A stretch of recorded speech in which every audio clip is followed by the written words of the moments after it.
Good afternoon and salam Ibu Pertiwiku. Thousands of civil servants joined in the anti-government protests in Hong Kong on Friday for the first time since they started 2 months ago, defying a warning from the authorities to remain politically neutral. Chanting encouragement, crowds turned out to support the civil servants at their rally on Friday evening, which halted traffic on major roads in the heart of the city's business district. The rally on Friday came after an open letter penned anonymously and published on Facebook set out a series of demands to the Hong Kong government by a group which said it represented civil servants.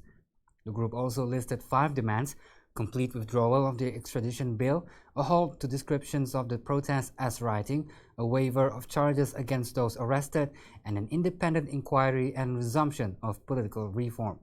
Protest organizers said over 40,000 people participated in Friday's rally, while the police put the number at 13,000. Protests against a proposed bill that would allow people to be extradited to stand trial in mainland China have grown increasingly violent, with police accused of excessive use of force and failing to protect protesters from suspected gang attacks. Meanwhile, Hong Kong police have called on the public to stick to designated routes and times for a spate of protests planned this weekend. Police said in a briefing ahead of the scheduled rally Saturday that any demonstrations that are not pre-approved are unlawful. Hong Kong's summer of protests has continued unabated despite the government's decision to suspend the controversial extradition bill. While the pro-democracy rallies have been largely peaceful, they have increasingly devolved into violent clashes with police after some protesters refused to disperse at assigned times. Police on Saturday did not rule out engaging in clearance operations for those who disregard the terms of their assembly permit. In past weekends, protesters have vandalized buildings and thrown bricks, while police have used tear gas.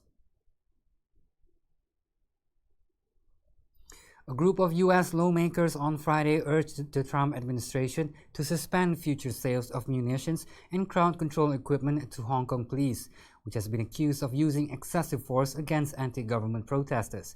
A Hong Kong democracy activist, Joshua Wong, this week tweeted out pictures of tear gas shells and rubber bullets he said were used by police against protesters.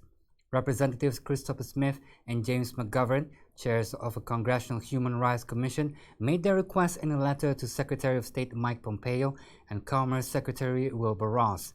They also urged the secretaries to push back against Hong Kong and Chinese government's efforts to characterize the demonstrations as riots and to blame the U.S. for political instability, which they alone created. Well, that's all the updates for now. I am Razi Ahmad. Thank you for watching.